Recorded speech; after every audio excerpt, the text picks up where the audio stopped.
தூய திருத்தொண்ட தொகைமுன் பணித்த திருவாளன் வாசமலர்மென் கழல் வணங்க வந்த பிறப்பை வணங்குவாம். தூக்குசி திருத்தொண்ட தொகைவிரி வாக்கினால் சொல்ல வல்ல எங்கள் வாக்கிய பயனாம் பதிக்குன்றைவாள் செக்கிழாரடி சென்னியிருத்துவாம். எல்லாம் வல்ல பெருமான் அருதரும் பன்னார் மொழியமுடன் அமர்த்திருந்த நாமுடையாருடைய திருவடிகளை வணங்கி அருதரும் மாரணாம் கீத்தாரும் கைலாசநாத பெருமானுடைய திருவடி தாமர்களை மனமொழி மிகளாலை வணங்கி எம்பெருமக்கள் நாயன்மாருடைய பொன்னார் திருவடி தாமர்களை மனமொழி மிகளாலை வணங்கி உரையாசிரியர் சிவக்கமையாவுடைய திருவடியில் இணைந்து எம்பெருமான் தொடர்ச்சி பரவாருடைய திருவடி தாமர்களை மனமொழி மிகளாலை வணங்கி எழுந்தருளி இருக்கக்கூடிய அடியார் பெருமக்களுடைய திருவடியில் எல்லாம் முதற்கண் வணங்கி அமர்கின்றேன். அன்பார்ந்த சிவனேஸ்வரர்களே, நம்முடைய பெருமானுடைய திருவருள் கருணையினாலே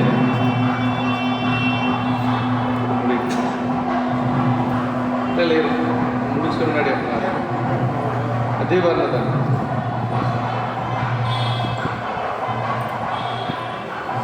அங்க இருக்கிறவங்களுக்கு அன்பார்ந்த சிவனேஸ்வரர்களே, விழாவிலே சென்ற ஞாயிற்றுக்கிழமை என்று நம்ம செல்வச் செயலியார்கள் என்ற தலைப்பில் சிந்தித்தோம். திருவருள் கூட்டிய வகையிலே ஒரு 4 நாயன்மார்களுடைய வரலாறுகளை சிந்திக்கக்கூடிய ஒரு வாய்ப்பு திருவருளால் கிட்டியது. அதனுடைய தொடர்ச்சியாக இன்றும் அதே தலைப்பில் நின்று பேச வேண்டிய பெருமாளுடைய திருவருள் கருணை, செல்வச் செயலியார்கள் என்று சொல்லி முதல் செயலியாராக நாம் சிந்தித்தது உமையம்மை. சரிங்களா? அதற்கடுத்தது இறைவனால் அம்மை என்று போற்றப்பட்ட நம்முடைய காரைக்கால் அம்மையார். அதற்கு பிறகு நம்முடைய குலதெய்வமாக வைத்து போற்றப்பட்ட மங்கையர்க்கரசியார். அதற்கடுத்து இளையான்குடி நாயனாருடைய துணைவியார். இப்படியெல்லாம் 4 பேர் சிந்திக்கக்கூடிய ஒரு வாய்ப்பு கிடைத்தது. இன்று முதலாவதாக திலகவதி அம்மா பற்றி கொஞ்சம் சிந்திக்கணும் இல்லைங்களா? ஏன்னா நம்ம சைவ சமயத்துக்கு ஒரு பெரிய பரமாச்சாரியரை கொடுத்த ஒரு பெருமை திலகவதி அம்மாவுக்கு உண்டு. திலகவதி அம்மாவுடைய ஒரு பங்கு என்ன அப்படிங்கிறது சேக்கிழார் பெருமான் வந்து போட்டுக்கிட்டார். தூண்டுதவ விளக்கணையார் என்று சொல்லுவாங்க. அது விளக்கையெல்லாம் தூண்டுறதுக்கு ஒரு விளக்கு வேணும் இல்லைங்களா? அது மாதிரி அம்மா சொல்லுகின்ற பொழுது தூண்டுதவ விளக்கணையார் என்று சொல்வார். நாயனாருடைய திருச்சரிதத்தில் சேக்கிழார் பெருமான் அவர் சொல்லுகின்ற பொழுது, திருநாவுக்கரசு வள திருத்தொண்டை நெறிவாள பரிஞான தவமுனிவர் வாகீசர் வாய்மெத்திகள் பெருநாமச் சீர்பரவல் உருகின்றேன் பேருலகில் ஒரு நாவுக்கு உரை செய்ய ஒண்ணாமை உணராது. நாயனாருடைய பெயர் சொல்லி ஆரம்பிக்கக்கூடிய சரிதம் 3 சரிதம். ஆமாம், நாவுக்கரசு பெருமான் ஒன்று, இன்னொன்று மங்கையர்க்கரசியார், இன்னொன்று தண்டியடிகள். 3 சரிதம்தான். எடுத்தோடனே நாயனார் பெயர், முதல் சொல்லே நாயனாருடைய திருப்பெயர். அப்படி அவ்வளோ பெருமை பெற்றது. தண்டியடிகள் திருவாரூர் பெருமை, திருவாரூர் பிறகு பெருமை தவமுடையார் என்று சொல்லி ஆரம்பிப்பார். மங்கையர்க்கரசியார் சரியத்தில் மங்கையருக்கு தனியரசு எங்கள் தெய்வம் என்று சொல்லி ஆரம்பிப்பார். இப்படி இந்த 3 நாயன்மார்களையும் தான் பெயர் சொல்லி ஆரம்பிக்கப்படுவது. அந்த வகையில் நாவுக்கரசு பெருமானுடைய திருச்சரிதத்தை, அதுவும் என்ன சொல்கிறார், வளர் திருத்தொண்டு அப்படிங்கிற. வளர் திருத்தொண்டுன்னா வினைத்தொகையில் சொல்கிறார் இல்லைங்களா? எப்பொழுதும் வளர்ந்து கொண்டே இருக்கக்கூடிய தொண்டு. எந்த காலத்திலையும் அந்த தொண்டு நிற்காது. நாவுக்கரசு பெருமான் வாழ்ந்த 1300 ஆண்டுகளானால இன்றைக்கும் அது எங்களுடைய குருநாதருடைய ஒரு தொண்டு. 511 சிவாலயங்கள் உருவாக்கப்பணி செய்திருக்கு. அதற்கு தூண்டுகோலாக இருந்தவர் நம்முடைய தொண்டர்சில் வரும் தங்கவேல் ஐயா தான். தங்கவேல் ஐயா அவருக்கு தீட்சா நாமமாக கொடுத்ததே மரல் நீக்கியார் தான். அப்பர் சாமியுடைய பெயர் தான். 4 பேருக்கு தீகை கொடுத்தார். பலமுருகேச ஐயாவுக்கு வந்து நம்பி ஆரோரன் கொடுத்தார். அதே மாதிரி நம்முடைய இவர் முத்துசாமி ஐயாவுக்கு வந்து சம்பந்தர் சரணாலயம் என்று சொல்லி தீக்கா நாமம். நம்ம குருநாதர் ஐயாவுக்கு மருள் நீக்கியார் என்று சொல்லி கொடுத்தாங்க. அந்த பெயருக்கு ஏற்றார் போல அந்த தொண்டை செய்து வரணும் என்று சொல்லி குருநாதருடைய ஒரு வாக்கு பலிதம். அதான் நம்ம வேற ஒன்றும் இல்லை. அவருடைய தொடர்ச்சியில் வருவாருடைய வாக்கு பலிதம். அவர் இன்றளவும் 85 வயதுகள் ஆனாலும் கூட இடையறாது அந்த திருப்பணி தொடர்ந்து செய்யக்கூடிய ஒரு வாய்ப்பு திருவருளால் கிட்டே இருக்கிறது. வருகின்ற 31ஆம் தேதி நம்ம சோழீஸ்வரர் கோயில் இருக்கும். நம்ம இப்போ ஈரோடு சோழீஸ்வரர் கோயில் காவிரி கரையில் இருக்கக்கூடிய சோழீஸ்வரர் கோயில் இருக்கும். அதனால் அவர்களுடைய திருவடியும் முதற்கண் வணங்கி கொண்டு நாவுக்கரசு பெருமான் அவதரித்தது திருமுனைப்பாடி நாள். திருமுனைப்பாடி நாள் அப்படிங்கிறது இந்த இப்போ இருக்கக்கூடிய விழுப்புரம், இந்த மாதிரி நடுநாடு என்று சொல்லக்கூடிய இப்போ இருக்கிறது நடுநாடு.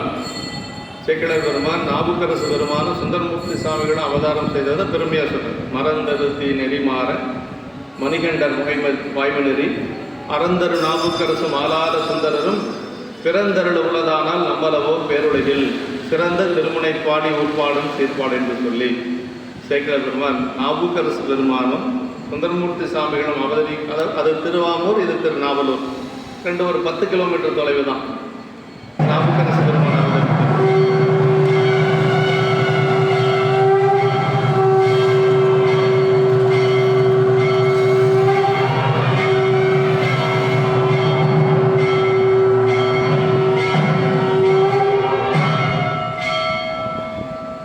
நாவுக்கரசு பெருமான் அவதரித்தது திருவாமூர், அதே மாதிரி நம்பிகள் அவதரித்தது திருநாவலூர். ரெண்டுக்கும் ஒரு 10 கிலோமீட்டர் தொலைவு தான் இருக்குது. ரெண்டுமே பண்ருட்டிக்கு அருகில் இருக்கக்கூடிய திருப்பதி. அப்படி நாவுக்கரசு பெருமான் அவதரித்த அந்த பதி நல்ல ஒரு சைவம் விளைந்த ஒரு மண் அப்படின்னு சொல்லுவாங்க. தவம் பெருக்கும் திருவாமூர் என்று சொல்லி சேக்கிழார் பெருமான் அந்த பெருமையை பல இடங்களில் சொல்லுகிறார். அப்படிப்பட்ட திருவாமூரில் ஒரு பெரிய சைவ குடும்பம். அந்த சைவ குடும்பத்தில் மாதினியார் என்று சொல்லக்கூடிய அம்மையாருக்கும் புகழனார் என்று சொல்லக்கூடிய பெரியவருக்கும் தான் திருமகனாக பிறக்கிறார். முதல்ல திலகவதி அம்மா பிறக்கிறாங்க. திலகவதியார் பிறந்து சில முறையாண்டு அகன்றதன் பின் அழகில் கலை துறை சிறப்ப அருந்தவத்தோர் நெறிவாள மலரும் அருள்நீக்கியார் அவதாரம் செய்தார் என்று சொல்லி சேக்கிழார் பெருமான் அந்த அவதாரத்தை சொல்றார். திலகவதியார் பிறந்துன்னு சொல்லுவார், மருள்நீக்கியார் அவதரித்துன்னு சொல்லுவார். நாயன்மாருக்கு நாயன்மார் பிறந்தார்னு சொல்லக்கூடாது. அதனால் சேக்கிழார் பெருமான் திலகவதியார் பிறந்து அப்புறம் மருள்நீக்கியார் அவதாரம் செய்தார் அப்படின்னு சொல்லுவார்.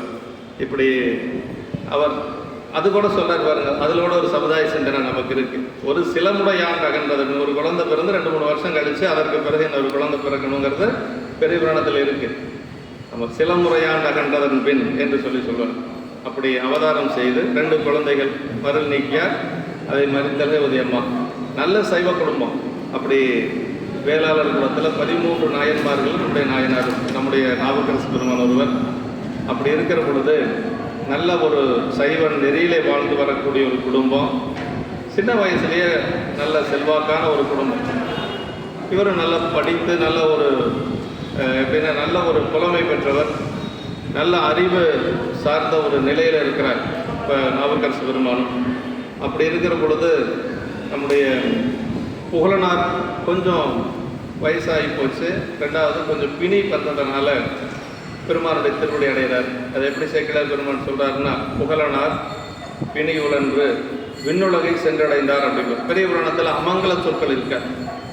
பிணி உழன்று விண்ணுலகை சென்றடைந்தார் அப்படின்னு சொல்லுவார். கணவனார் போயாச்சு. அம்மா என்ன செஞ்சாங்க அப்படின்னா, அந்த காலத்தில் ஒரு சில பெண்கள் கணவன் இறந்ததுக்கு பின்னாடி வாழ விரும்ப மாட்டாங்க. அதனால் அம்மா என்ன செஞ்சாங்கன்னா, அவங்களும் கொஞ்ச நாள்லேயே திருவடி அடைஞ்சிடுறாங்க. அதை எப்படி சொல்லுவார்னா, கற்புடைய மாதினியார் கணவனார் உடன் சென்றார் அப்படின்னு, கணவனோட அப்படி எங்கேயோ போய் வர மாதிரி அப்படி போயிட்டாங்க அப்படின்னு சொல்லி கணவனார் உடன் சென்றார் அப்படின்னு சொல்லுவாங்க.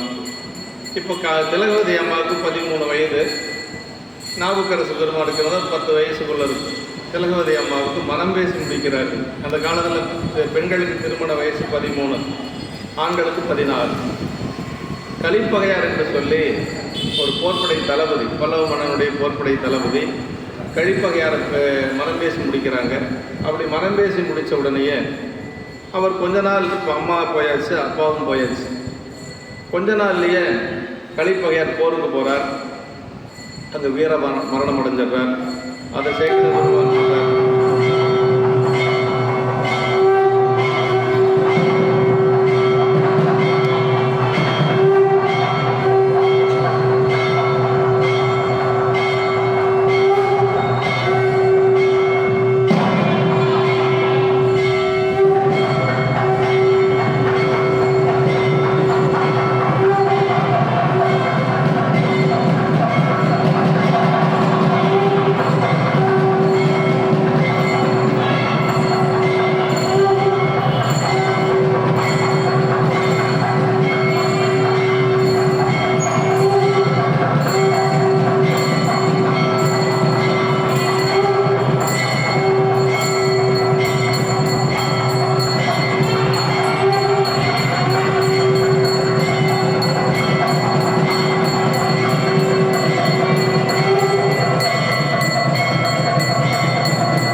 மாதனியார் திருவடி அடைந்ததை சொல்லுகின்ற பொழுது அது சொல்லியிருக்கு இல்லைங்களா? கணவனார் உடன் சென்றார் என்று, கற்புடைய மாதனியார் கணவனார் உடன் சென்றார் என்று சொல்லுவார்.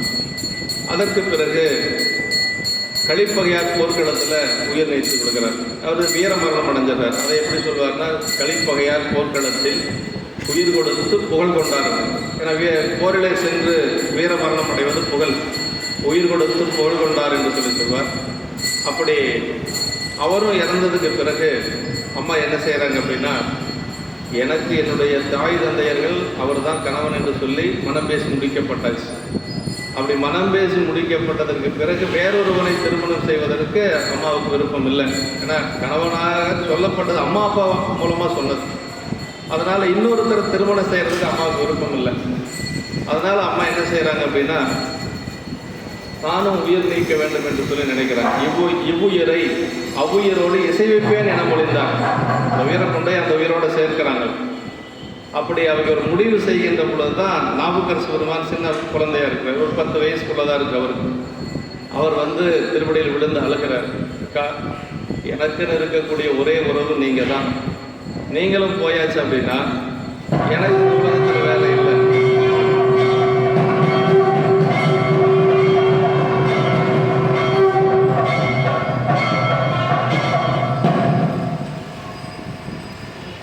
நீங்களும் போயாச்சு அப்படின்னு இந்த உலகத்தில் நான் வாழ முடியாது என்று சொல்லி தன்னுடைய அக்கா இடத்துல வந்து திருவடி காலில் விழுந்து அழுகிறார். அப்படி அழுகின்ற பொழுது அவர்களுக்கு வந்து இந்த மண்ணுலக வாழ்க்கை பிடிப்பில்லைனாலும் கூட தம்பிக்காக உயிர் வாழ்றாங்க.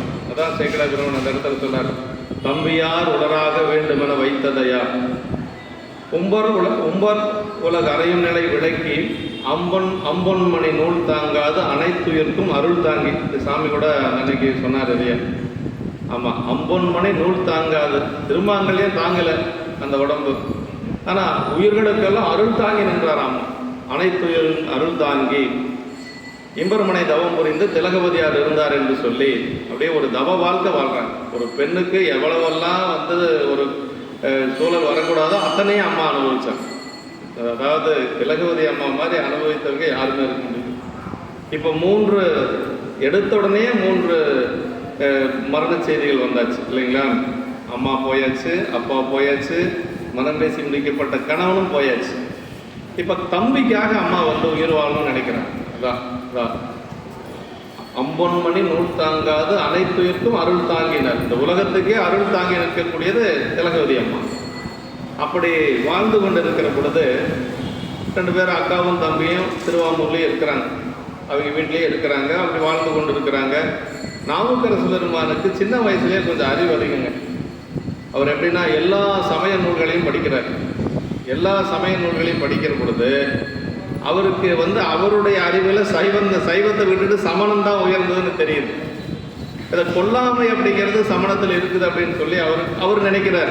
கொல்லாமை சைவத்தில் இருக்கு, ஆனால் அவர் அறிவில் ஏன் அது படலைன்னா ஒரே காரணம் தான். சேக்கட பெருமான் சொல்றார், சிவபெருமானுடைய அருள் இல்லை, நம்பர் அருளாமையினார் நில்லா உலக இயல்பு கண்டு நிலையா வாழ்க்கை அல்லேன் என்று அறத்துறந்து சமயங்களானவற்றின் நல்லாறு தெரிந்துணர நம்பர் அருளாமையினால் கொல்லாமை மறைந்துரையும் அமன் சமயம் குறுகுவார் அப்படின்னு அந்த இடத்துல தான் சொல்றாரு. ஏன் வந்து அவர் சைவத்தில் ஒரு சைவ குடும்பத்தில் இருக்கக்கூடியவர் சமணத்துக்கு ஏன் போனார் அப்படிங்கிறது அந்த ஒரே இடத்துல தான் சொல்றார், வேற எங்கேயும் சொல்றதில்லை. அங்கே தான் சொல்றார், நில்லா உலக இயல்பு கண்டு நிலையா வாழ்க்கை அல்லேன் என்று அறத்துறந்துள்ளார். இந்த உலக வாழ்க்கை நிலையற்றது அப்படிங்கிறது சின்ன வயசுலேயே தெரிஞ்சுக்கிறார். அது வரைக்கும் அவர் வந்து காவலர்க்கும் குளந்தொட்டும் கடப்பாடுகள் செய்தும் நாவலர்க்கு பொருள் கொடுத்தும் சேக்கட பெருமான். அதை ஊரில் வந்து பொதுவான அறங்களெல்லாம் செய்கிறார். தண்ணீர் பந்தல் வைக்கிறார், குளம் வெட்டி ஊருக்கு எல்லாத்துக்கும் தண்ணீர் கொடுக்குறார். அவர் புலவர்களெல்லாம் அழைத்து கொண்டு வந்து அவங்களையெல்லாம் பாராட்டு தெரிவிக்கிறார், பரிசு கொடுக்கிறார். இப்படியெல்லாம் செஞ்சுருக்கிறார். நாவுக்கர் உலகியல் அறங்கள் செஞ்சுருக்கிறார். அப்படி செய்தவர் வந்து எல்லா நூல்களையும் படித்து சரி சைவத்தில் கொல்லாமல் இருக்கிறது அப்படிங்கிறது அவருடைய அறிவுக்கு கெட்டலை. என்ன காரணங்கிறது சொல்றார் பாருங்க. நில்லா உலக இயல்பு கண்டு நிலையா வாழ்க்கை அல்லேன் என்று அறத்துறந்து சமயங்களானவற்றின் நல்லாறு தெரிந்துணர நம்பர் அருளாமையினால் அப்படின்னு. அதான் ரொம்ப முக்கியம். நம்ம என்னதான் சமயத்துக்கு தொண்டு செஞ்சாலும் எத்தனை பணி செஞ்சாலும் பெருமானுடைய திருவருள் நமக்கு வேணும். அப்போ தான் சைவத்தில் நின்று பணி செய்ய முடியும். நம்பர் அருளாமையினால் கொல்லாமை மறைந்துரையும் அமன் சமயம் குறுகுவார். குறுகுவார்னு என்ன? ஏற்கனவே நல்ல ஒரு பெரிய சமயத்தில் இருக்கிறவர் இப்போ அதிலிருந்து ரொம்ப கீழே போயிட்டார். அதை குறுகுவார் அப்படின்னு அந்த இடத்துல சேக்கிழ பெருமான் சொல்றார். அதற்கு பிறகு அம்மாவுடைய நிலைமை ரொம்ப மோசம். ஏன்னா தம்பிக்காகத்தான் உயிர் வாழ்ந்தது, தம்பியும் போயாச்சு. மீண்டும் ஒரு முறை அவங்க வந்து அதனுடைய உயர போக்கிக்கு விரும்பலை. இப்போதான் அம்மா வந்து அருமையான ஒரு முடிவு எடுக்கிறாங்க, தவ வாழ்க்கை வாழணும்னு நினைக்கிறாங்க. பெண்களுக்கு வந்து அப்பா அம்மா இல்லை, கணவன் இல்லைனாலும் ஒரு வாழ்க்கை வாழலாம் அப்படிங்கிறத வந்து நமக்கு எடுத்து காட்டியது திலகவதி அம்மா தான். நேராக அங்கேருந்து அதிகை போகிறாங்க. திருவாமூர்லேருந்து திருவதிகை ஒரு 5-6 கிலோமீட்டர் இருக்குன்னு நினைக்கிறேன், 10 கிலோமீட்டரே இருக்கலாம். திருவதிகை போய் என்ன செய்கிறாங்கன்னா ஒரு தவச்சாலை அமைக்கிறாங்க, அங்கே தங்கிக்கிறாங்க. அங்கே தங்கி கொண்டு முதல்ல சாமி உழவார பணி செய்கிறாங்க. நந்தவனத்தில் போய் பணி செய்கிறது, கோயிலை கூட்டுவது, மெழுகுவது, இப்படியெல்லாம் செஞ்சுட்டு அப்புறம் என்ன செய்கிறாங்க, நந்தவனத்தில் மலர் பறித்து பெருமானுக்கு சாற்றுவது, இந்த மாதிரி சரியை தொண்டுகள் அத்தனை செய்கிறாங்க. இன்றைக்கும் போனோம்னா திருவதிகைக்குள்ள போனோம்னா வலதுகை பக்கமாக திலகவதியார் தவத்து குடில் அப்படின்னு சொல்லி இருக்கு. இன்றைக்கி போனால் பார்க்கலாம். அப்படியெல்லாம் பணி செய்து கொண்டு இருக்கிறாங்க அம்மா. நீண்ட நாட்களாக பணி செஞ்சுட்டு இருக்கிறாங்க. அப்பர் சாமிகள் சொல்லுவார் பாருங்க, நிலை பெறுமாறு என்னுதியல் நெஞ்சே நீவா நித்தலும் எம்பிரானுடைய கோயில் புக்கு புலர்வதன் முன் அழகிட்டு மெழுக்குமிட்டு பூமாலை புனைந்தேற்றி புகழ்ந்து பாடி தலையார கும்பிட்டு கூத்துமாடி சங்கரா செயபோற்றி போற்றி என்னும் அலைபுணல் சேர் செஞ்சடை மேல் ஆதி என்றும் ஆதூரா என்றென்றே அலரான் இல்லைன்னு திருத்தாண்டகத்தில் சொல்றார். அத்தனை தொண்டுகளும் அம்மா செஞ்சுட்டாங்க. முதல்லையே நாவுக்கரசு பெருமானுக்கு உழவாரப்பணி எப்படி செய்யணும்னு சொல்லி கொடுத்தது அம்மா தாங்க. ஆமாம், அப்படி தொண்டு செய்து கொண்டு இருக்கிறாங்க. திருவதிகையில் சரியான தொண்டு அம்மா, அப்படி சரியை தொண்டு அத்தனையும் செய்கிறாங்க. அப்புறம் பெருமானை பாடுவது, வழிபாடு செய்வது, மலர் கொடுப்பது, இப்படியெல்லாம் செய்து கொண்டு இருக்கிற பொழுது நீண்ட நாள் ஆகி போயிடுது. அவங்களும் தம்பியை நினைக்கல. தம்பி போனவர் தான். அங்கே சமணத்தில் போய் அவருடைய அறிவாற்றலை பார்த்து அவர்கள் வந்து அவர் ஒரு குருநாதராக வைத்து தர்மசேனர் அப்படிங்கிற பட்டத்தை கொடுத்துட்றாங்க. அவருடைய பேரை போன பிறப்பில் வாகீசர், அப்பா அம்மா வச்ச பேர் மருள் நீக்கியார். இப்போ அவங்க தர்மசேனர் ஒரு பட்டத்தை கொடுத்து அவங்க சமயத்தில் ஒரு பெரிய ஒரு இதாக வச்சுருக்கிறாங்க, ஒரு சமய தலைவராக அவர் வச்சுருக்கிறாங்க. அவர் பாட்டுக்கு அங்கே இருக்கிறார், அம்மா திருவதிகள் இருக்கிறாங்க. இப்படியே காலம் போகுது. அம்மாவுக்கு வயசாகிடுச்சு, ரொம்ப வயசாகிடுச்சு, கிட்டத்தட்ட 60 வயசுக்கு மேலே ஆயிடுச்சு. அம்மா என்ன நினைக்கிறாங்கன்னா, 60 வயசுக்கு மேலே ஆயிடுச்சு, நம்மளை பார்க்கறதுக்கு தம்பி வேணும்னுலாம் நினைக்கல. சேக்கிழ பெருமான் பதிவு செய்கிறார், தனக்கு பின்னாடி இந்த திருவதிகை கோயிலில் தொண்டு செய்கிறதுக்கு யாராவது வேணும் நம்ம குடும்பத்தில். அப்படின்னா பாருங்கள், நம்ம குடும்பத்திலேருந்து யாராவது ஒருத்தர் அந்த பாரம்பரியமாக இறைவனுக்கு தொண்டு செய்யணும். அப்போ தான் அம்மாவுக்கு நினைவு வருது, நமக்கு ஒரு தம்பி இருந்தான், அந்த தம்பி இப்போ சமணத்தில் இருக்கிறான், அதனால் தம்பிக்கு நம்ம வந்து இங்கே வரணும் பெருமான்ட்டு விண்ணப்பம் வைக்கிறாங்க. ஒரு நாள் அல்ல, 2 நாள் அல்ல, பல முறை விண்ணப்பம் வைக்கிறாங்க திலகவதி அம்மா. சேக்கிழ பெருமான் அதை சொல்கிறாருங்க, தூண்டுதவ விளக்கணையார் சுடரொளியை தொழுது என்னை ஆண்டருளும் நீராகில் அடியேன் பின் வந்தவனை ஈண்டுவினை பரசமய குளிர் என்றும் எடுத்தால வேண்டுமென பல முறையும் விண்ணப்பம் வைத்தார். அம்மாவுக்கு அப்படியே ஒன்றும் முடியலை, அவங்களுக்கு வயசாகி போச்சு. எனக்கு பின்னாடி ஒருத்தன் பிறந்தான், அவன் பரசமயத்தில் விழுந்து கிடக்கிறான் பெருமானை, அவனை எப்படியாவது நீங்கள் வந்து சைவத்துக்கு கொண்டு வரணும். அந்த ஒரு சில இடங்கள் தான் நாவுக்கரசு பெருமானை பற்றி அவன் இவன் ஒருமையில் வரும். அது சொல்லக்கூடிய உரிமை யாருக்கு இருக்குன்னா திலகவதி அம்மாவுக்கு மட்டும்தான் இருக்குது.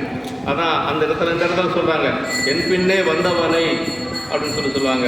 அப்படி சாமிகிட்ட வந்து பல நாள் விண்ணப்பம் வைக்கிறாங்க. அது இந்த இடத்துல சொல்ல தூண்டுதவ விளக்கணையார் அப்படின்னாரு. பெருமான அம்மா வந்து தூண்டுதவ விளக்கணை, சாமி எப்படியா சுடர் ஒளி அப்படின்னு. பெருமானுக்கு ஒளின்னு ஒரு பெயர் உண்டு இல்லைங்களா?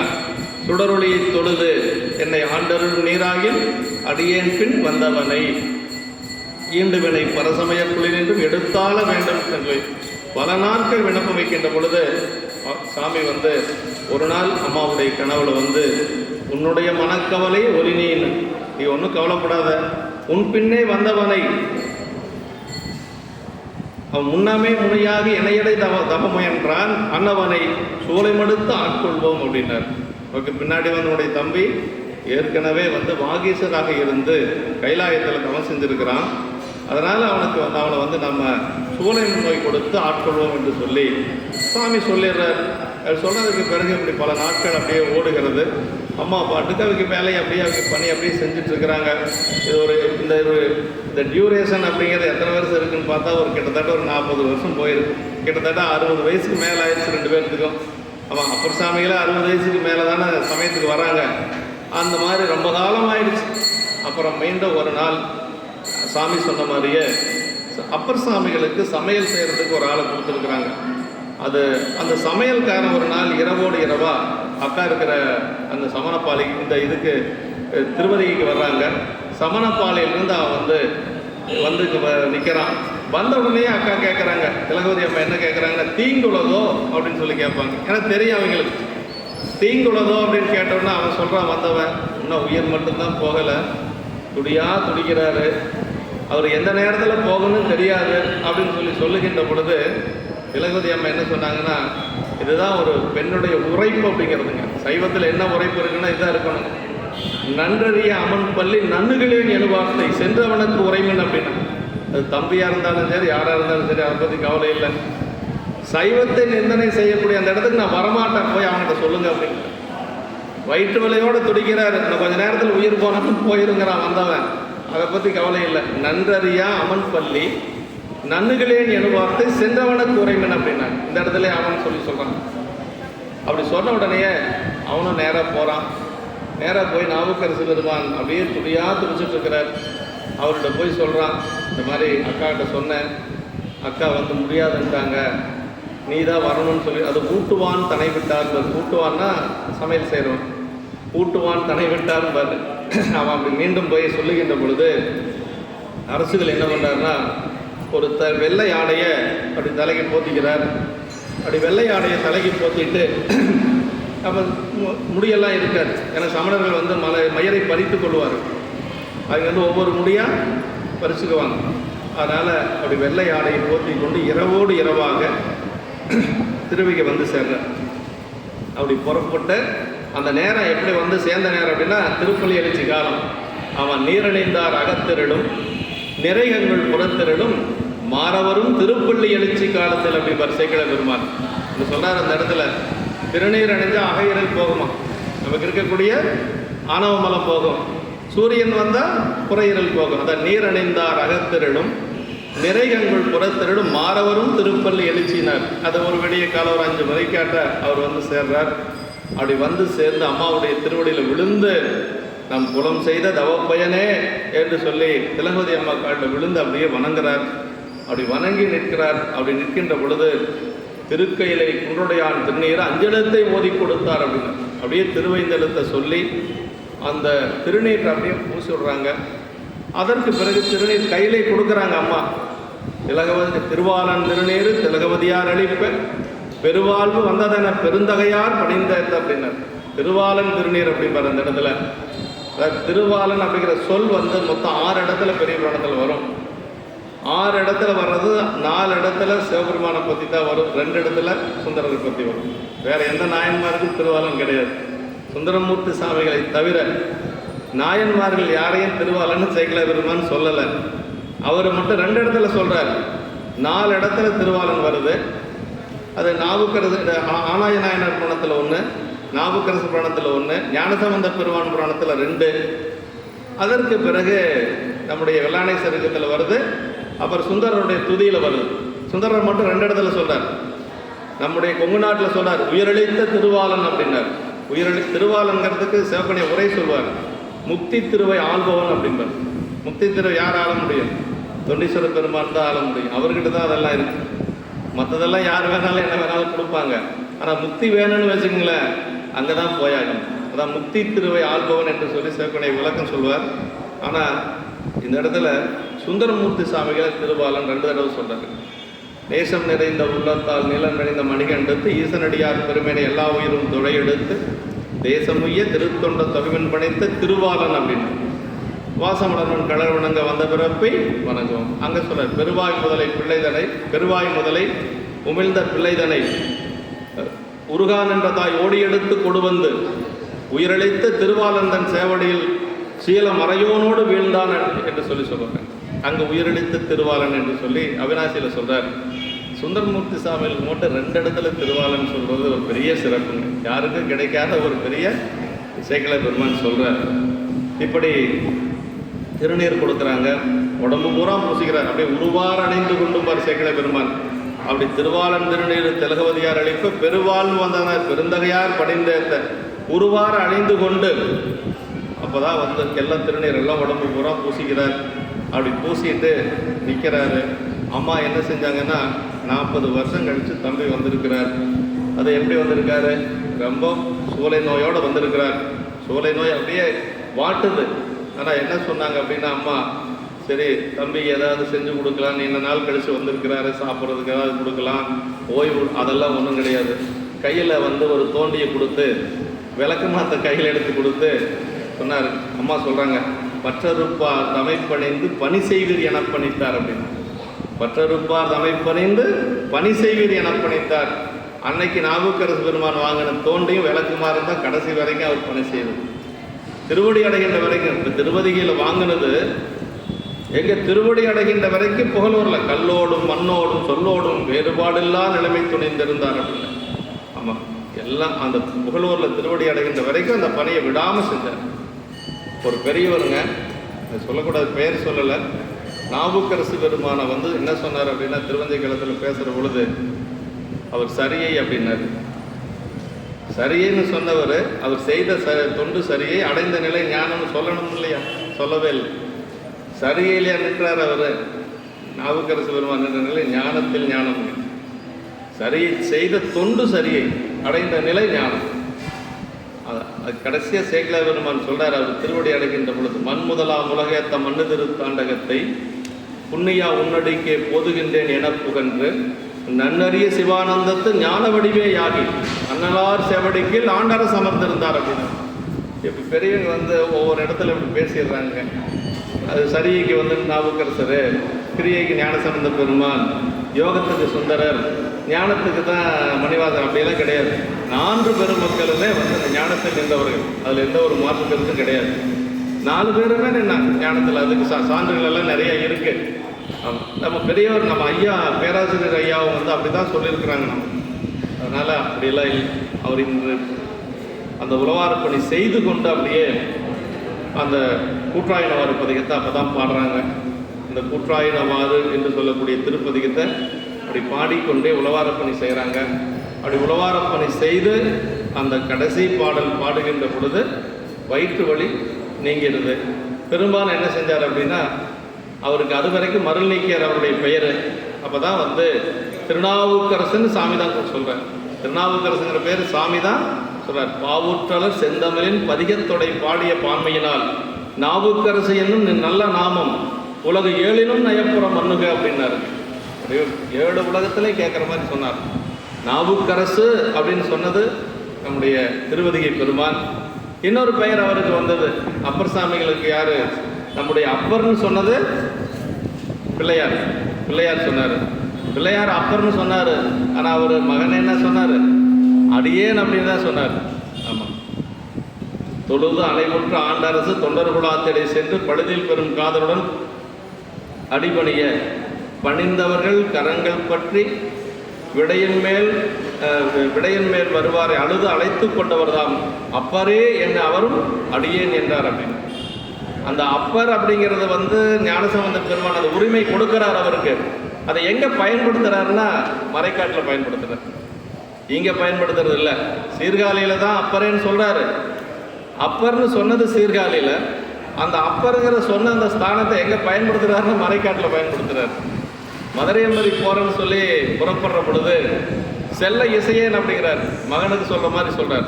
ஏன்னா சமணர்கள் ரொம்ப வஞ்சனை உடையவர்கள் அப்படிங்கிறனால செல்ல இசையேன்னு சொன்னார். அது வரைக்கும் அது வேற எங்கேயுமே அவர் வந்து நாவுக்கரசு பெருமான் பிள்ளையாரை வந்து எங்கேயுமே மறுத்து பேசுனது கிடையாது. அங்கே ஒரு இடத்துல மட்டும் சொல்கிறார். ஏன்னா பிள்ளையார் மேலே இருந்த ஒரு அக்கறை, வேற ஒன்றும் இல்லைங்க. இப்போ அவருக்கு அங்கே தான் வந்து நாவுக்கரசு பெருமானுக்கு திருநாவுக்கரசு அப்படின்னு இறைவனே திருநாமம் கொடுத்தது. அதற்கு பிறகு திலகவதி அம்மாவும் அங்கேயே தான் இருக்கிறாங்க. திலகவதி அம்மா அங்கேயே கடைசி வரைக்கும் அவங்க வந்து அதிக விட்டு எங்கேயும் போகிறதில்ல. அப்புறம் நாவுக்கரசு பெருமான் அங்கேருந்து பல தலங்களை அங்கேருந்து அப்புறம் சமணர்கள் எல்லாம் அழைத்து கொண்டு சென்று அந்த சூழ்ச்சியெல்லாம் செய்கிறாங்க. அதெல்லாம் சரியத்தில் இருக்குது. இப்போ திலகவதி அம்மாவுடைய ஒரு இது இதோட முடிஞ்சது. அப்போ நம்ம சைவ சமயத்துக்கு ஒரு பெரிய பரமாச்சாரியாரை கொடுத்த ஒரு பெருமை நமக்கு திலகவதி அம்மா தான். திருவதியில் அவரை இறைவன் ஆட்கொண்டதுனால தான் சுந்தரமூர்த்தி சாமிகள் தடுத்தாட்கொண்ட புராணத்தில் திருவதிக்குள்ளே போகிறதில்லை. ஆமாம், ஏன் போகிறதில்லைன்னா முதலாக வயிற்று வழியோடு வந்து இறைவனால் ஆட்கொள்ளப்பட்டு திலகவதி அம்மாவால் திருநீர் கொடுக்கப்பட்ட ஒரு இடம் திருவதிகை. அதனால் அங்கே உள்ளே போகிறதில்லை. அதான் சேக்கிழ பெருமான் சொல்கிறார் அந்த இடத்துல, உடையரசு உலகத்து உளவார படையாளி விடையவருக்கு கைத்தொண்டு விரும்ப பெறும் பதியை மிதித்து அணையும் அதற்கு அஞ்சுவன் என்று அன்னகரில் புகுதாதே மலை வளர்தன் புறம்பனையில் சித்தவட மடம் புகுந்தார் அப்படின்னார். சித்தவட மடம்னு அங்கே பக்கத்தால் இருக்க ஒரு 3 கிலோமீட்டர் தொலைவில், அதாவது ஒரு 100 ஆண்டுகளுக்கு முன்பு, யார் நாவுக்கரசருடைய காலத்துக்கு பிறகு 100 ஆண்டுகள் கழித்து வராரு யார் சுந்தரமூர்த்தி சாமிகள். ஆனால் அங்கே உள்ளே போகிறதில்லை. ஏன் போகிறதில்லைன்னா நாவுக்கரசு பெருமான் தன்னுடைய திருக்கரங்களால் உளவாரப்பணி செய்தது, இறைவன் ஆட்கொண்ட பதிங்கிறனால உள்ளே போகிறதில்லை. அதே மாதிரி சீர்காழிக்குள்ளேயும் போகிறதில்லை. அவர் பிள்ளையார் அவதாரம் செய்த பதிங்கிறனால உள்ளே போகிறதில்லை. இங்கே உள்ளே போகாதனால அவருக்கு வந்து திருவடி தீட்சை கிடைச்சது சித்தவட மடத்தில். அங்கே உள்ளே போகாதனால, சீர்காழிக்குள்ளே போகாதனால கைலை காட்சி கிடைச்சது. கடுமல வளநகர் கண்டு கொண்டேனே காதில் வெண் குலையனை கடுமல வளநகர் கண்டு கொண்டேனேன் சாதலும் பிறத்தலும் அந்த பதிகத்தில் பாடுவார். அதே மாதிரி காரைக்கால் அம்மையார் தலையால் நடந்து வந்த அந்த இடத்துக்கு ஞானசம்பந்த பெருமான் உள்ளே போகிறதில்லை திருவாலங்காட்டுக்குள்ளே. அதை அன்னைக்கு சொல்லாமல் விட்டேன் நான். ஞானசம்பந்த பெருமான் யாத்திரையாக வருகின்ற பொழுது அந்த திருவாலங்காட்டுக்குள்ளே போகிறதில்லை.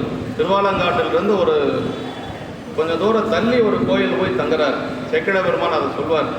பிள்ளை அதாவது இம்மையிலே புவியுள்ளோர் யாரும் காண ஏழுலகம் போற்று சிப்ப எம்மையாலும் அம்மை திரு தலையாலை நடந்து போற்றும் அம்மையப்பர் திருவாலம் காடாம் என்று தம்மை உடையவர் மூதூர் மிதிக்க அஞ்சி சண்பை வரும் சிகாமணியார் சாரச் சென்று செம்மை நெறி வலுவாத பதியின் மாணவர் செலும்பதியின் நன்றிரவு பள்ளி சேர்ந்தார் அப்படின்பார். அங்கே போகிறதில்லை, திருவாலங்காட்டுக்குள்ளே போகிறதில்லை. ஏன்னா காரைக்கால் அம்மையார் தலையால் நடந்த வந்த பதி எங்கள் கைலாயத்திலிருந்து அங்கே வந்து தலையால் நடந்த வந்த பதிங்கிறதுனால நான் ஞானசம்பந்த பெருமான் உள்ளே போகிறது. அம்மாவுடைய காலம் 2ஆம் நூற்றாண்டு, இல்லைன்னா 3ஆம் நூற்றாண்டு.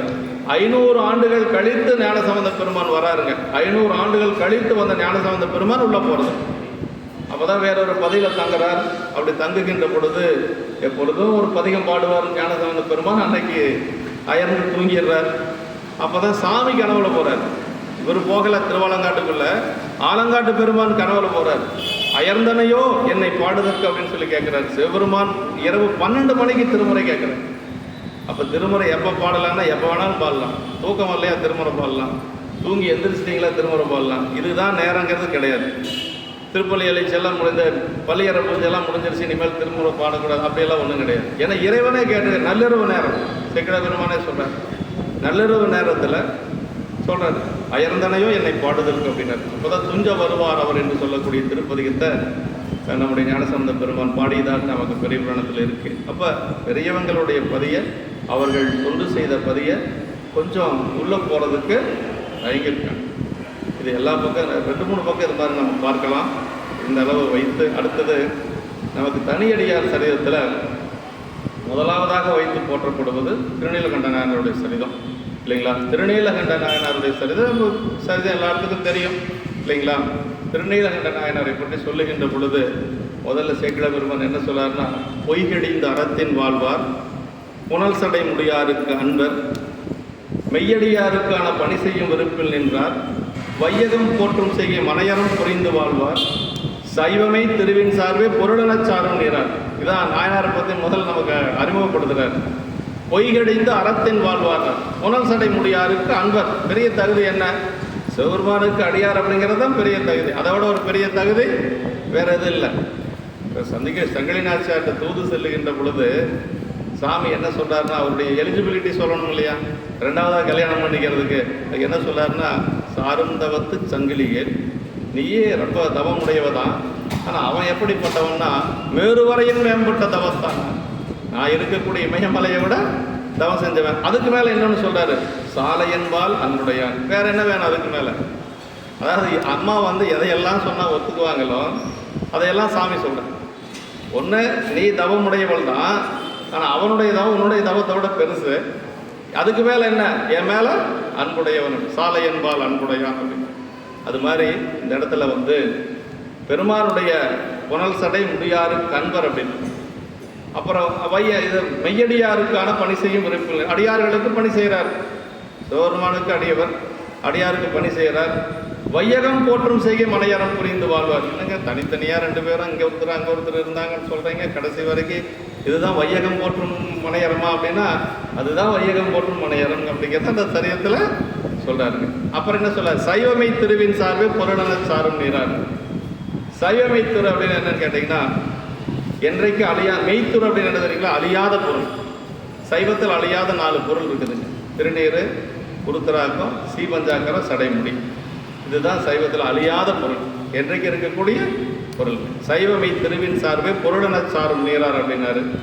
அப்புறம் இன்னும் அதுக்கு பிறகுதான் சொல்றாரு, அவர் எப்படிப்பட்டவர்னா, இளமை மீது வர இன்பத்துறையில் எளியரானார் அப்படின்னார். கொஞ்சம் இளமை காலத்தில் அவருக்கு வந்து அந்த காலத்தில் அதெல்லாம் இருந்திருக்கு. வரத்தையர் தெரு அப்படின்னு சொல்லியே இலக்கியத்திலே பேசப்பட்டிருக்கு. காஞ்சிபுரத்தை பற்றி பேசுகின்ற பொழுது, சொல்லுகின்ற பொழுது அதுக்கென்று ஒரு நகரமே தெருவே இருந்திருக்கு.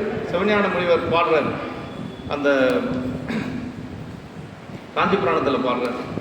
அப்படி அவர் வந்து இளமை மீது வர இன்பத்துறையில் எளியரானார். அப்புறம் நாகரிகமாக சொல்றார் சேக்கிழ பெருமான்.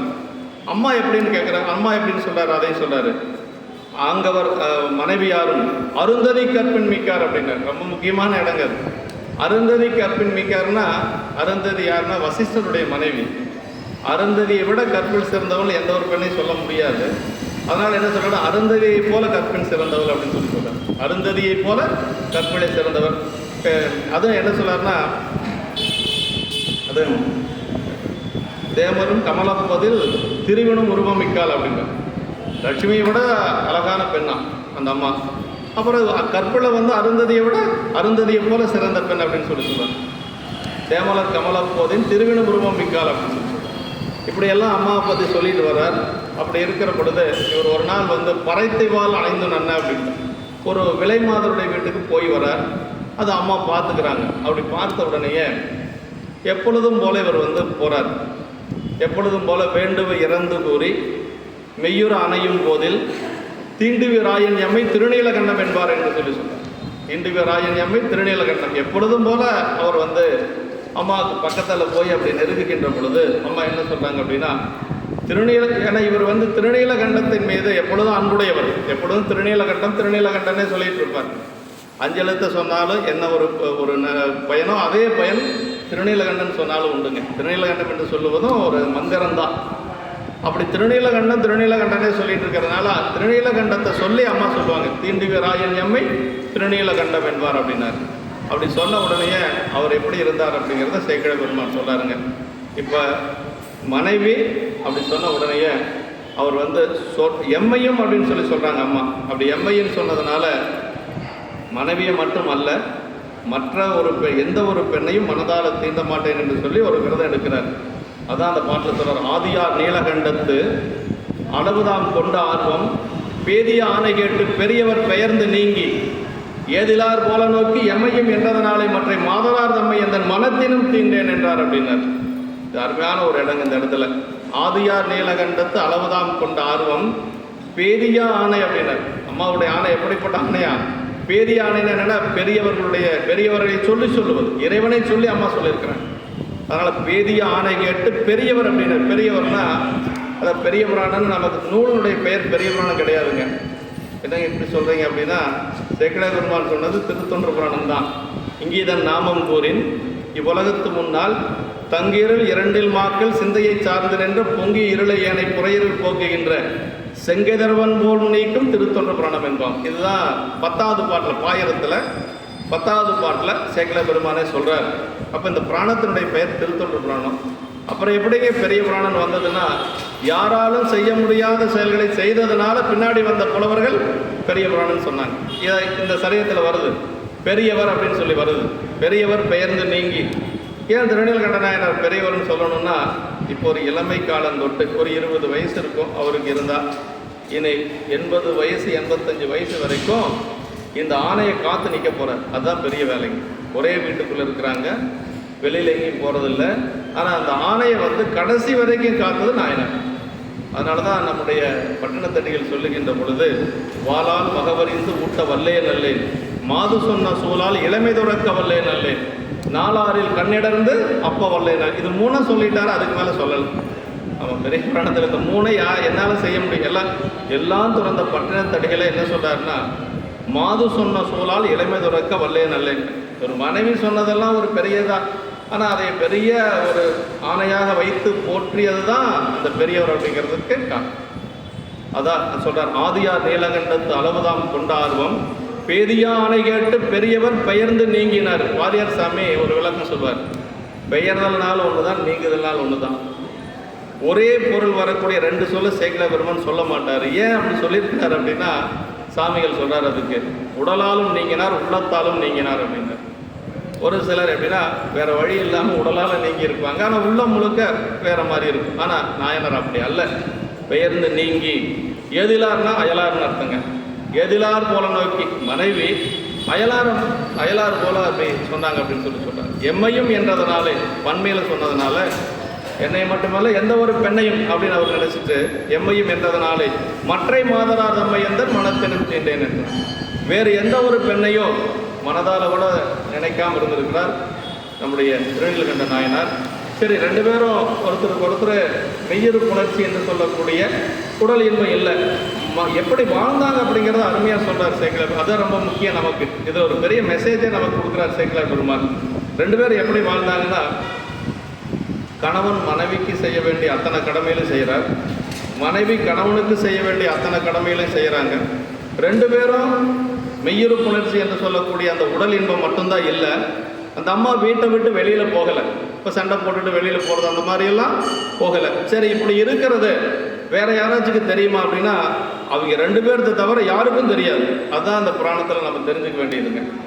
ஆமாம், சொல்கிறார், கற்புறு மனைவியாரும் கணவனார் காண எல்லாம் பொற்புற மெய்யுறாமல் பொருந்துவ போற்றி செய்ய இப்புறம்பு ஒளியாதங்கள் இருவரும் வேறு வைகி அற்புறு புணர்ச்சி இன்மை அயலறியாமை வாழ்ந்தார் அப்படின்னார். அதுதான் ரொம்ப முக்கியம். எந்த ஒரு கணவன் மனைவிக்குள்ளே எந்த ஒரு சின்ன ஊழல் இருந்தாலும் வெளியில் யாருக்கும் தெரியக்கூடாது. அப்படி வெளியில் தெரிஞ்சால் தான் அதனால் துன்பங்கள் வரும் அப்படிங்கிறத இந்த புராணத்தில் சொல்கிறார். அற்புறு புணர்ச்சி இன்மை அயலறியாமை வாழ்ந்தார் அப்படின்னார். யாருக்கும் தெரியாது. யாருக்கும் தெரியாதனால தான் சாமி வந்து எல்லாத்துக்கும் தெரியப்படுத்துறார். இப்படி கூட ஒருத்தர் வாழ்ந்துருக்குறாங்க. இந்த சரீரத்திலாம் சொல்கிறாரு, தொண்டரை விளக்கம் காண நன்னறி இதுவாம் என்று ஞானத்தோர் விரும்பிய அன்னறி காட்டு மாட்டால் அரிச்சிவ யோகியாகினர். பட்டிமன்றம் பேசுகிறவன் பொழந்து கட்டுவான். சாமி வந்து சோதிக்கிறதுக்காக வந்தார், சாமி சோதித்தது நியாயமா இல்லை தவறா சரியான்ட்டெல்லாம் பட்டிமன்றம் போடுவாங்க. ஆனால் அப்படியெல்லாம் சொல்லக்கூடாதுங்க. என்ன சொல்கிறார் பாருங்க, தொண்டரை விளக்கம் காண அப்படின்னு என்ன, அவருடைய நிலை இதுதான் நம்ம எல்லாம் தெரிஞ்சுக்கணுங்கிறதுக்காக, அதை கடைபிடித்து நாம் ஒழுக வேண்டும் என்பதற்காக சாமி வந்தார். அது ஒரு மெய்த்தவ வேடத்தில் வர்றார். தொண்டரை விளக்கம் காண நன்னறி இதுவாம் என்று ஞானத்தோர்னா உலகத்தார், ஞானத்தோர் விரும்பி உய்ய அன்னறி காட்டு மாட்டால் அரிச்சிவ யோகியாகினார். இப்போ ரெண்டு பேரும் அப்படி எத்தனை காலம் வாழ்ந்தாங்க அப்படின்னா, இப்போ ஒரு 20 வயசுன்னு வச்சுக்கோங்களேன் அவங்களுக்கு. இதே மாதிரி 80-85 வயசு வரைக்கும் இருக்கிறாங்க. ஆமாம், அந்த நிலை எப்படி சொல்கிறார் அப்படின்னா, அதாவது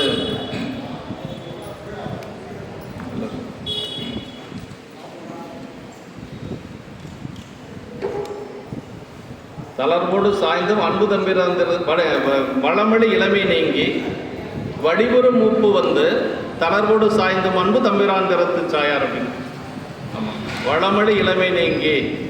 அப்புறம் என்ன சொல்றார், வடிவுறு மூப்புனார். அந்த வயசான காலத்தை என்ன சொல்றேன்னா வடிவுங்கிறார், அழகு அப்படிங்கிறார். ஆமாம், வடிவுறு மூப்பு அப்படின்னு சொன்னார். சிவபெருமானை பற்றி தடுத்தாட்கொண்ட புராணத்தில் பெருமானை சொல்லுகின்ற பொழுது மொய்த்து வளர் பேரழகு மூத்த வடிவேயோ அப்படிங்கிற சேக்கிழ பெருமான். அழகுக்கு வயசான எப்படி இருக்குன்னா அது மாதிரி இருக்குமா. தடுத்தாட்கொண்ட புராணத்தில் கிழவேதிராக வந்தார் பெருமான். அழகுக்கு வயசானா அப்படிதான் இருக்குமா. மொய்த்து வளர் பேரழகு மூத்த வடிவேயோ அப்படின்னு, அழகுக்கு வயசானா அது மாதிரி. இப்போ இங்கே என்ன சொல்லாருன்னா, வடிவுறு மூப்பு வந்து அப்படின்னு, வயசானா ஒரு அழகு இருக்குது அப்படின்னு சொல்றாரு. அது என்ன அழகுன்னா, அந்த பக்குவத்தில் வரக்கூடிய அழகு. வாரியார் சாமி அதுக்கு நல்லா சொல்லுவார், ஒரு நகைச்சுவையாக சொல்லுவாருங்க. சரி, அவர் ஒவ்வொன்றா சொல்லிகிட்டே வருவார். மாங்காய் பிஞ்சில் இப்படி இருக்குது, காயில் இப்படி இருக்குது, கனியாக இருக்குது. அதே மாதிரி வாழை பிஞ்சு, வாழைக்காய், வாழைப்பழம் எது முதிர்ச்சியானது தான் அழகு, பழந்தான் அழகு, அதில் மாங்கனி தான் அழகும்பாரு. அப்படி சொல்லிட்டு அவரே சொல்லுவாருங்க, இப்போ நம்ம வீட்டில் இருக்கிறதெல்லாம் அப்படின்னு சொல்லுவார்.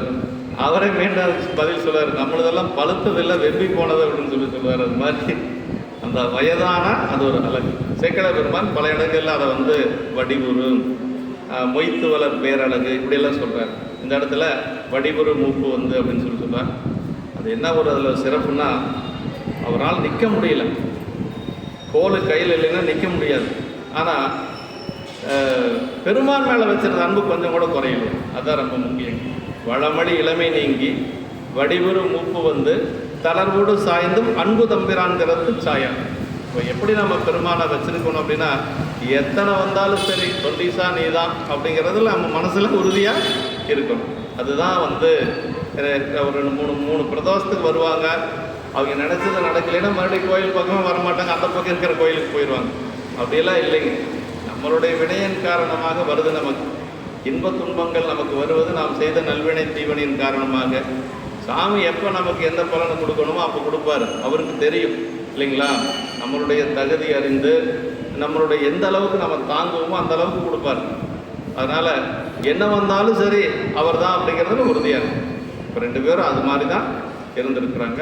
அப்படி இருந்து கடைசி வரைக்கும் அந்த மனையறத்தை போற்றி அதற்கு பிறகுதான் பெருமான் வந்து அந்த ஓட்டை கொடுத்து வாங்குறதெல்லாம் எதுக்கு வர்றாரு அப்படின்னா, இவருடைய தொண்டு எல்லாருக்குமே தெரியணும் அப்படிங்கிறதுக்காக வர்றாரு. அதனால் வென்ற 50 மிக்கீர் என்று சொல்லி சேக்கிழார் இது இறைவனே சொல்வார். வென்ற 50 மிக்கீர் என்று சொல்லுவார். இப்படி மனையறத்தில் வந்து எப்படி நம்ம வந்து இருக்கணும் அப்படிங்கிறது இந்த இடத்துல ஒரு மெசேஜ் நமக்கு என்ன சொல்கிறார் அப்படின்னா, அற்புறு புணர்ச்சியின்மை அஜலறியாமை வாழ்ந்தார் என்று சொல்லுவது தான். கணவன் மனைவிக்குள்ளே எத்தனை இருந்தாலும் கூட அது வெளியில் யாருக்கும் தெரியணுங்கிற அவசியம் இல்லை.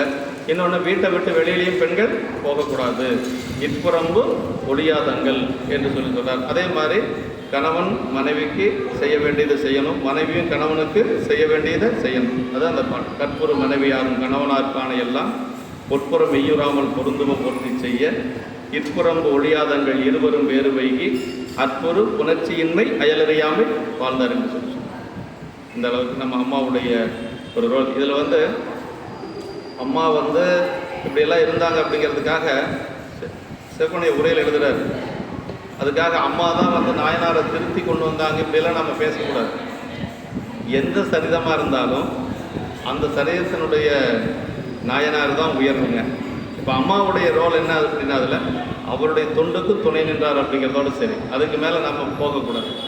அப்படின்னா இந்த சரிதம் வந்து திருநீலகண்ட நாயனார் மனைவியார் சரிதம்னு ஆயிரும் அப்படின்னு சொல்லி சிவப்பணியாரைய உரையில் எழுதியிருக்கேன். நம்ம ஆணாக இருந்தாலும் சரி பெண்ணாக இருந்தாலும் சரி அந்தந்த நாயன்மார் தான் உயர்வு. இப்போ திருநீலகண்ட நாயனார்னா திருநீலகண்ட நாயனார் தான் சரீரத்தினுடைய நாயகர், அவரை தான் உயர்வாக வச்சுக்கணுமே ஒழிய, அம்மாவுடைய ரோல் என்னென்னா தொண்டுக்கு துணை நின்றார் என்று சொல்லி அந்த அளவுக்கு தான் நாம் வச்சுக்கணும் அப்படின்னு சொல்லி உரையில் எழுதியிருக்கிறேன்.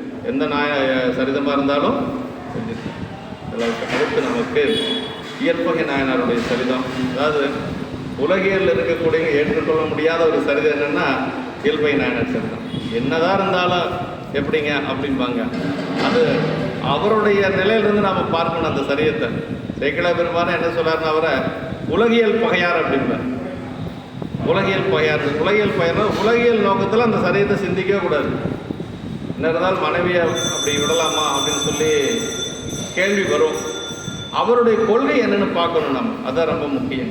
அவருடைய கொள்கை என்னென்னா, யாதும் ஒன்றும் எம்பக்கம் உண்டாகில் அன்னது எம்பிரான் அடியவர் உடைமை அப்படின்னு, அதுதான் அவருடைய கொள்கை. அப்படி அந்த கொள்கையில் நின்றவர் நம்முடைய இயல்பகை நாயனார். நம்மளால் முடியாது, நம்மளால் எந்த ஒரு தொண்டுமே செய்ய முடியாது. நாயன்மார்கள் செய்த எதையுமே நம்மளால் செய்ய முடியாது. அதனால் அவர் நின்ற கொள்கை அதுங்க. இயல்பகை நாயனாருடைய புராணத்தில் இப்படி நாயனார் பெருமான் வரக்கூடிய கோலத்தை சொல்ற. பெருமான் தானே அங்கே அடியார வர்றாரு. அப்படி வருகின்ற பொழுது அவர் 2 கோலத்தில் வர்றார். ஒரு இந்த உடம்புல வந்து தூர்த்த வேடம் அப்படின்னு சொல்லக்கூடிய பெண்களோடு சேர்ந்த அடையாளங்கள், மஞ்சள் பூச்சு, நகைக்குறிகள், இப்படியெல்லாம் ஒரு அடையாளம். அதற்கு மேலே வந்து திருநீர் பூசியிருக்கிறார். அப்புறம் பூநூல் அடைந்திருக்கிறார். ஒரு வேதியராக வர்றார். ஒரு வேதியராக சிவபெருமானுக்கு பூஜை செய்யக்கூடிய ஒரு அர்ச்சகராக வர்றார். அப்படி வர்ற கோலத்தை சொல்றார். சரி, அப்படி வர்றவர் மேலே இருக்கக்கூடிய கங்கை இருக்கிறாங்க, உள்ளுக்குள்ளே உமையம்மை இருக்கிறாங்க. இவங்க 2 பேர்த்துக்கிட்ட சொல்லிட்டு வந்தாரோ சொல்லாமல் வந்தாரோன்னு எனக்கு தெரியல அப்படிங்கிறாரு சேக்கிழார் பெருமான். இதோட ரொம்ப நல்ல நயமான ஒரு இடம். ஆமாம், ஆயும் பெருமான் எப்படிப்பட்டவன்னா சூக்குமமான பொருள், கண்ணால் பார்க்க முடியாத பொருள்.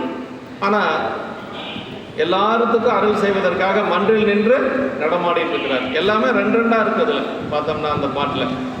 ஆயும் நுண்பொருளாகியும் வெளியே அம்பலத்தில் நின்று ஆடுவார், உம்பர் நாயகிக்கும் அது அறியவும். கங்கைக்கு பிரியா நங்கை தான் அறியாமையோ அறியோம்ட்டார். பிரியா நங்கைனா உமையம்மை, அறியாமையோ அறியோம். தூய நீர் பொன் மேனியில் தோன்ற வேதியராய் தூர்த்த வேடமும் கொண்டு மாய வண்ணமே கொண்டுதன் தொண்டர் மாறாத வண்ணமும் காட்டுவான் வந்தார் அப்படின்னார். இதான் இறைவன் வந்த கோலங்க. திருநீர் பூசிருக்கிறார், பூநூல் அடைந்திருக்கிறார், தூர்த்த வேடம் என்று சொல்லக்கூடிய அந்த வேடமெல்லாம் இருக்குது. அது சிவகுனை உரையில் என்ன சொல்வார்னா, இந்த தூர்த்த வேடத்துக்கு பரிகாரம் செய்வது போல அந்த திருநீற்று வேடம். இன்னும் என்ன சொல்வார்னா, 2 வேடம் அவருடைய உடம்புல இருக்குதில்ல, ஆனால் நாயனாருக்கு வந்து அந்த தூர்த்த வேடம் தெரியலையா, திருநீற்று வேடம் தான் தெரிஞ்சுதான். தூர்த்த வேடம் தெரிஞ்ச மனைவி அனுப்பிச்சிருக்க மாட்டார். தூர்த்த வேடம் தெரியல அவருக்கு. அவர் கண்ணுக்கு தெரிஞ்ச 2 வேடத்தோடு வர்றாரு சாமி. அதை மாய வண்ணம்ட்டார் சேக்கிழார். மாய வண்ணமே கொண்டு தன் தொண்டர், இங்கே சொல்ற பாருங்க, தொண்டர் மாறாத வண்ணமும் காட்டுவான் வந்தார். அவருடைய அடியாருடைய மாறாத நிலையை காட்டுவதற்காக பெருமான் அந்த கோலம் தாங்கி வர்றாரு. அப்படி வந்தவர் சாமி இன்னும் 2 கோலத்தில் வர்றது இவருக்கு எப்படி தெரியுதுன்னா, அந்த திருநீற்று கோலம் தான் தெரியுது. அங்கே தான் சிவஞான சித்தியாருக்கு போகணும். நம்ம அந்த சீவன் முக்தர்கள் எப்படி இருப்பாங்க அப்படின்னா, அவங்களுக்கு வேறு எதுவும் தெரியாது, எதை பார்த்தாலும் சிவமாக தெரியும். பரமே பார்த்திருப்பர் பதார்த்தங்கள் பாரார் அப்படின்னாரு. பரமே பார்த்திருப்பர் பதார்த்தங்கள் பாரார். இப்போ அவங்களுக்கு வந்து 2 வேடம் இருந்தும் கூட அவருக்கு தெரிஞ்சது அந்த உயர்ந்த சிவவேட பொழிவு தான் தெரிஞ்சது. அப்படி அந்த கோலத்தில் வர்றாரு. அது சேக்கிழார் பெருமான் என்ன, அது சிவகுனை உரையில் சொல்கிறாரு, ஆயும் நுண்பொருளாகியும் வெளியே அம்பலத்தில் நின்று ஆடுவார்னார். ரொம்ப நுண்ணிய பொருள், பெருமான் வந்து சூக்கமான பொருள். ஆனால் எல்லாத்துக்கும் அருள் செய்வதற்காக 5 கூத்து ஏற்றி கொண்டிருக்கிறார் தில்லையம்பதியில். அவர் வந்து வருகின்ற கோலம் 2 கோலத்தோடு வர்றார். உம்பர் நாய்க்கும் அது அறிய போனார். மேலே கங்கை இருக்கிறாங்க, கங்கைக்கு தெரிஞ்சு வந்தாரோ தெரியாமல் வந்தாரோ தெரியலன்ட்டார். உமையம்மைக்கும் தெரியாமல் வந்தாரோ தெரிஞ்சு வந்தாரோ தெரியலிட்டார். ஏன் அப்படின்னா பின்னாடி முறையில் எழுதுறாரு, பிறருடைய மனைவியை கேட்கறதுக்காக வர்றாரு. அடுத்தவங்க மனைவியை கேட்க வருகின்ற பொழுது மனைவியாக இருக்கக்கூடியவங்க விடுவாங்களான்னா விடமாட்டாங்க. சரி, விடமாட்டாங்கன்னு ஒரே இதில் விட்டுட்டோம்னா எப்பொழுதும் பிரியாமல் இருக்கக்கூடியது உமையம்மை இல்லைங்களா, பாகம் பிரியால். அந்த அம்மாவுக்கு தெரியாத எப்படி வர முடியும்? அதனால் எனக்கு தெரியல அப்படின்ட்டு.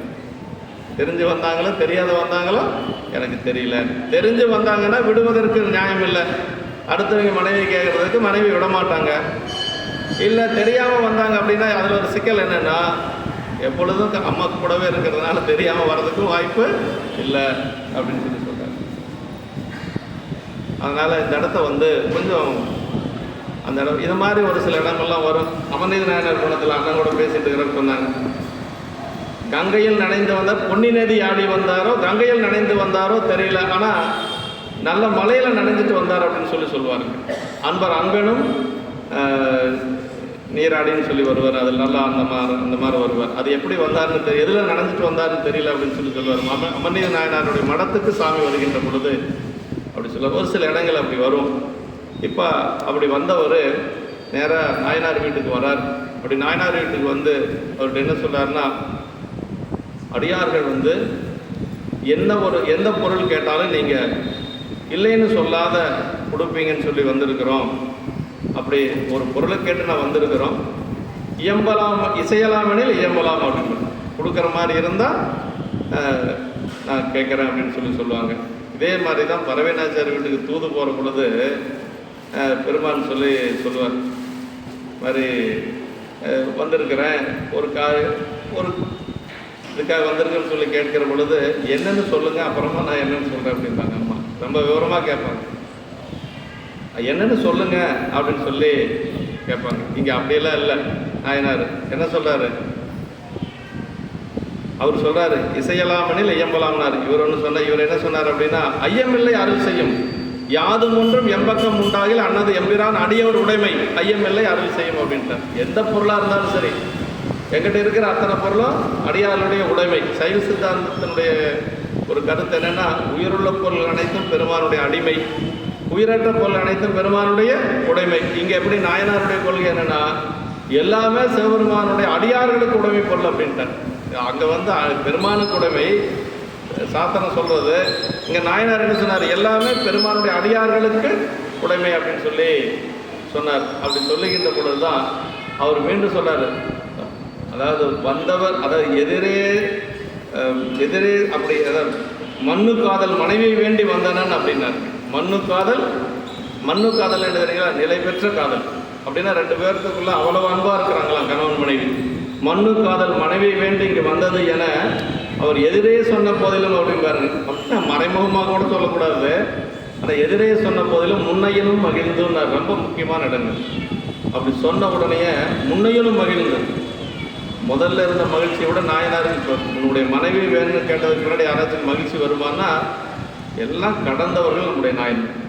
அந்த பாசங்கள் அத்தனையும் கடந்தவங்க, அவங்கனால தான் முடியும், வேற யாராலையும். முன்னையினும் மகிழ்ந்துன்னு ஏன் இந்த இடத்துல சொன்னார் அப்படின்னா, இருக்கிற பொருளை கேட்டதுனால இல்லைன்னு சொல்லாத ஒரு நிலைக்கே நம்ம தள்ளப்பட்டோம். அதனால இருக்கிற பொருள் தானே கேட்டிருக்கிறார் என்று சொல்லி முன்னையினும் மகிழ்ந்து கதுமணச் சென்று, தன்னுடைய மனைவியை கதுமணச் சென்று விதிமணக்குடம் அடந்த இன்னை மெய்த்தவருக்கு கொடுத்தனன் அப்படி. விதியினாலே மனம் செய்யப்பட்ட மனைவியை உன்னை மெய்த்தவருக்கு கொடுத்தனன் அப்படின்னு சொல்லி சொன்னார். அம்மா வந்து அந்த இடத்துல தான் ரொம்ப ரொம்ப, அதாவது ஏல்பையாருடைய மனைவியார் சொல்கிறாங்க, அந்த அப்படி சொன்ன உடனேயே, என் உயிர்கூறு நாதா நீ உரைக்கும் வார்த்தை எல்லாம் வேறு உரிமை உள்ளதோ எனக்கு அப்படின்னு சொல்லி, அதாவது நீங்கள் சொல்கிறத தவிர வேறு எனக்கு என்ன ஒரு உரிமை இருக்குது அப்படின்னு சொல்லி சொன்ன உடனேயே கணவராக அவர் அம்மா வணங்குறாங்க, இவரும் வந்து மனைவியை வணங்குறாங்க. ரெண்டு பேரும் சென்று அந்த வந்து அடியாரை வணங்குறாங்க. அந்த இடத்துலாம் சொல்ற திகைத்து நின்றனால் திருவினும் பெரியாள் அப்படின்னு. அந்த திகைப்பு என்ன அப்படின்னா, அம்மா நினைச்சாங்களாம், அது கணவனார் சொன்னதை அப்படியே கேட்டாங்க. அதாவது கற்பனப்படுவது சொற்றியம்பாமை என்று சொல்லி நன்னூல் சொல்கிறோம் இல்லைங்களா, கணவன் சொன்னதை அப்படியே செஞ்சுட்டாங்க. இருந்தாலும் ஒரு திகைப்பு என்னன்னா, என்ன திகைப்புனா, அதாவது திருமணம் செய்கின்ற பொழுது கடைபோக காப்பேன் என்று சொல்லி பெரியவங்க முன்னாடி அக்னி சாட்சியாக சத்தியம் பண்ணி திருமணம் செஞ்சுருக்கிறார். அவர் செய்த அந்த உறுதிப்பாட்டுக்கு ஒரு ஊர் வந்துடுமோன்னு ஒரு திகைப்பு. இன்னொன்று என்னென்னா, வேற்று மதத்தவர்கள் யாராவது இந்த மாதிரி அடியார்கள் இப்படி வரமாட்டாங்க, வேற்று மதத்தவர்கள் யாராவது இப்படி வந்திருப்பாங்களோ அப்படின்னு சொல்லி ஒரு திகைப்பு. இப்படி 2-3 திகைப்பு அதில் வரும். அப்படி திகைத்து நின்றாலும் திருவினும் பெரியாள் அப்படின்னார். அம்மா வந்து போகிறதுக்கு தயாராகிட்டாங்க. அவரும் வந்து அனுப்புறதுக்கு மன மகிழ்ச்சியோட தயார் இருக்கிறார். அப்படி இருக்கிற பொழுது வேறு என்ன பணி செய்யணும்னு சொல்லி அவர் போய் கேட்குறார். யான் செய் பணி யாது என்று சொல்லி இவர் போய் அப்படி பணிஞ்சு நிற்கிறார். அப்போ வந்து அவர் சொல்கிறார், வந்தவர் சொல்கிறார், இந்த பெண்ணை அழைத்து கொண்டு செல்லுகின்ற பொழுது உன்னுடைய சுற்றத்தாரெல்லாம் வருவாங்க, அந்த சுற்றத்தாரெல்லாம் வந்து வழிமறிப்பாங்க, அதனால் இந்த ஊர் எல்லை வரைக்கும் கொண்டு வந்து விடணும் அப்படின்னு சொல்லி சொன்ன உடனே அவர் சொல்கிறார், யானே முன்செய் குற்றேவல் அடியவர் அருளி செய்ய நின்றது பிழை அப்படின்னு. நீங்கள் சொல்கிற வரைக்கும் அதை செய்யாமல் இருந்து என்னுடைய தவறு, இதை நீங்கள் சொல்கிறதுக்கு முன்னாடியே நான் செய்திருக்கணும் என்று சொல்லி அப்படி சொல்லிக்கொண்டு அவர் அப்படி அழைத்து கொண்டு செல்லுகின்ற பொழுது தான் சொந்த பந்தமெல்லாம் வந்துடுறாங்க. எல்லா சொந்த பந்தமும் வந்துடுறாங்க, வந்து மறிக்கிறாங்க அவரை. அந்த போர் மாதிரியே நடக்குது. அந்த இடத்துல வந்து ஒரு புறநானூறு செயல் மாதிரியே சொல்லுவார் சேக்கிழ பெருமான். ஒரு போர் மாதிரியே அப்படியே தலைகள் எல்லாம் வெட்டப்பட்டு உடல்கள் எல்லாம் துண்டிக்கப்பட்டு அப்படி இருக்கும். அந்த நேரத்தில் எல்லாரும் வந்துடுறாங்க. இவர் வந்து இப்போ என்னென்னா, அந்த இடத்துல மனைவியோட சொந்தக்காரெல்லாம் வந்துடுறாங்க. மனைவியோட சொந்தக்காரெல்லாம் வந்ததுனால இவர் வந்து அது வரைக்கும் அந்த அம்மா முகத்தையே பார்க்கல. வந்த சாமி வந்து அம்மா முகத்தையே பார்க்கல. இப்போ அப்படியே பார்க்குறார். மாதினை பார்த்து அப்படிங்கிற சேக்கிழ பெருமான் ஏன் பார்த்தார் அப்படிங்கிறது சேக்கனை உரை சொல்கிறாரு. எப்பொழுதும் பெண்களுக்கு வந்து அப்பா அம்மாவை பார்த்தா, அதே மாதிரி தன்னுடைய சொந்த பந்தத்தை பார்த்தா கொஞ்சம் மனசு மாறும். அந்த மாதிரி ஏதாவது இந்த அம்மா மனசு மாறிட்டாங்களோ அப்படின்னு சொல்லி அப்படி பார்த்தாரு. அந்த அம்மா சொன்னாங்களாம், அதாவது பயந்த மாதிரி பார்த்த மாதினை பார்க்க அப்படின்னு சொன்னார். இவங்க அம்மா சொன்னாங்களாம், அதாவது இறைவனே அஞ்ச வேண்டாம், இயற்பகை வெல்லும் அப்படின்னு சொல்லி கணவனார் மேலே அவ்வளோ ஒரு நம்பிக்கை. எப்பகை வரணும், இயற்பகை வெல்லும் அப்படின்னு சொல்லி அப்போ சாமி வந்து பயந்த மாதிரி பார்த்தது எதுக்கு அப்படின்னா, அவங்க மனசு ஏதாவது மாறிட்டாங்களான்னு சொல்லி பார்த்தேன். அதற்கு பிறகு வந்தவங்களை எல்லாத்தையும் அவங்க எல்லாம் சொன்னாங்க, பலிவிட நீ போ அப்படின்னு. பலிவிட நீ போன்னு சொல்கிறது சிவகவுனியா வந்து பெரிய புராணம் படிக்கிறதுக்கு காரணமே இந்த இடம் தாங்க. அவர் சுயசரிதையில் எழுதியிருக்கிறார். பலிவிட நீ போன்னு அந்த சொந்தக்காரெல்லாம் சொல்லுவாங்க, அழிதகன் புகையல, அழிதகன்னா ரொம்ப மோசமானவனே. பலிவிட நீ போனால் ஒரு பெண் அப்படி போனால் எத்தனை பழி வருங்கிறது அங்கே அடிக்கடிக்கு சொல்கிறாருங்க. இன்னாருடைய மனைவி இன்னாரோட போயிட்டாங்கன்னு ஒரு பழி, இந்த குடும்பத்தை சார்ந்தவன் இப்படி போயிட்டாங்கன்னு ஒரு பழி, இந்த ஊரை சார்ந்தவன் இன்னொருத்தரோடு இப்படி போயிட்டாங்கன்னு ஒரு பழி, அதே மாதிரி இந்த நாட்டை சார்ந்தவன் இப்படி போயிட்டான்னு அப்படி பழி பழி பழின்னு அதுக்கு ஒரு 5-6 பழி சொல்லுவார். ஒரு உரையாசிரியர் சொல்வார், பழிவிட நீ போ என்று சொல்லி எல்லாரும் வந்து வழிமறிக்கிற பொழுது எல்லாத்தையும் வெட்டி வீழ்த்திட்டு அவர் போகிறாரு. அப்படி போயிட்டு இருக்கிற பொழுதுங்க அந்த இடத்துல அவங்க போயிட்டு இருக்கிற அந்த காட்சியை வகைப்படுத்தி சொல்லுவார் சேக்கிழார். ரொம்ப அருமையாக இருக்கும். இருவரால் அறியவன்னா ஒருவர்வின் செல்லும் ஏழை அப்படிம்பார். இருவர்னா யாருங்க? திருமால் பிரம்மனாலே காண முடியாத திருவடி பெருமானுடைய திருவடி. ஏழைன்னா பெண்ணுங்க. இருவரால் அறியாமன்னா ஒருவர்வின் செல்லும் ஏழை அப்படின்னு.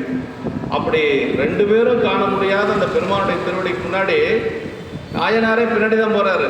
இப்போ முதல்ல சாமி போகிறார், சாமிக்கு பின்னாடி அம்மா போகிறாங்க, அம்மாவுக்கு பின்னாடி பாதுகாப்பாக கிடையத்தோட வாளோட நாயனார் போகிறார். அப்படி 2 பேர்த்துக்கு கணவனுக்கு முன்னாடி அம்மா வந்து பெருமான் திருவடி பின்னாடி போகக்கூடிய ஒரு வாய்ப்பு ஏன் கிடைச்சதுன்னா, கணவனுடைய சொல்லை கேட்டதுனால, கணவனுடைய வழியில் நின்றதுனால அவங்களுக்கு அந்த ஒரு வாய்ப்பு கிடைச்சது அப்படின்னு சொல்லி சொல்லுவார். அப்படி போயிட்டு இருக்கிற பொழுது தான் சாயக்காடு அப்படின்னு சொல்லி ஒரு பூம்புகார் பக்கத்தால் இருக்குது. சாயக்காடு சென்று அடைந்ததற்கு பிறகு அப்படியே அவர் போயிட்டு இருப்பார். அப்படி கொண்டு போய் விட்டுட்டு மீள் என செப்பினானே அப்படிம்பார். அந்த ஊர் எல்லைக்கு போனோன்னா இவங்களை திரும்பி போக சொல்லிடுறார் நாயனாரை. அம்மாவும் சாமி போயிட்டுருக்குறாங்க. அப்படி வந்தவர் எப்படி வருவார் அப்படின்னா, திரும்பி பார்க்காத வருவார். பார்க்கறதே இல்லை. அவர் சாமி வந்து போன்னு அதாவது துறவுன்னா எப்படி இருக்கணும்னா இயல்பகையார் மாதிரி துறவு இருக்கணுங்க. வாரியார் சாமிகள் சொல்லுவார், துறவு போகலான்ட்டு ஒருத்தர் போனார். அப்படி போன உடனே கொஞ்ச நேரத்துலேயே திரும்பி வந்தார். ஏன் துறவு போகிறேன்ட்டு போனீங்க, திரும்பி வந்துட்டீங்கன்னா அந்த அம்மா கேட்டாங்களாம். சுண்ணாம்புட்டப்பா வெளியில் வச்சுட்டு போயிட்டு அதை கொஞ்சம் உள்ளே எடுத்து வச்சுன்னு சொல்லிட்டு போகலான்ட்டு வந்தேன் அப்படின்னு சொல்லுவாராம். இந்த மாதிரியெல்லாம் துறவு இருக்கிற காலத்தில் இன்னொன்று சொல்லுவார், அவர் ஒருத்தர் துறவு போகிறேன்னு புறப்பட்டாராம். அம்மா வந்து சரி நீங்களே துறவு போகிறது எனக்கு மட்டும் என்ன வேலை, நானும் உங்கள் கூடவே வரேன்னு சொல்லி அந்த அம்மா புறப்பட்டாங்களாம். கொஞ்ச நேரம் தூரம் போயிட்டே இருந்தாங்களாம். போயிட்டு வந்து டக்குன்னு நின்னாராம். அப்புறம் அந்த அம்மா கேட்டாங்களா, ஏன்னு நின்றுட்டீங்க அப்படின்னு சொல்லி கேட்டாங்களாம். அவர் சொன்னார், ஒரு சின்ன ஒரு பொண்ணு ஒன்று கிடந்தது, அதை பார்த்தேன், நீ அதை பார்த்தீங்கன்னா உனக்கு மனசு மாறிடும் இல்லையா, அதனால் அதை மறைச்சு நிற்கிறேன் அப்படின்னு சொல்லி சொன்னாங்களாம். அதுக்கு அந்த அம்மா சொன்னாங்களாம், அந்த பொண்ணுக்கும் ஓட்டுக்கும் உங்களுக்கு வித்தியாசம் தெரியுதா, எனக்கு அதெல்லாம் தெரியல, போலாம் போங்க அப்படின்னு சொல்லி அந்த அம்மா. அப்பா பக்குவம் அப்படிங்கிறது எந்த நேரத்தில் யாருக்கு வேணாலும் எப்படி வேணாலும் இருக்கு. இப்போ நாயனார் வந்து அப்படி திரும்பி பார்க்காத போகிறாருங்க. அப்போ தான் வந்து அந்த இடத்துல சொல்கிறார், சாமியே ஓலம் இல்லது அங்கே தாங்க செயற்கை, அதாவது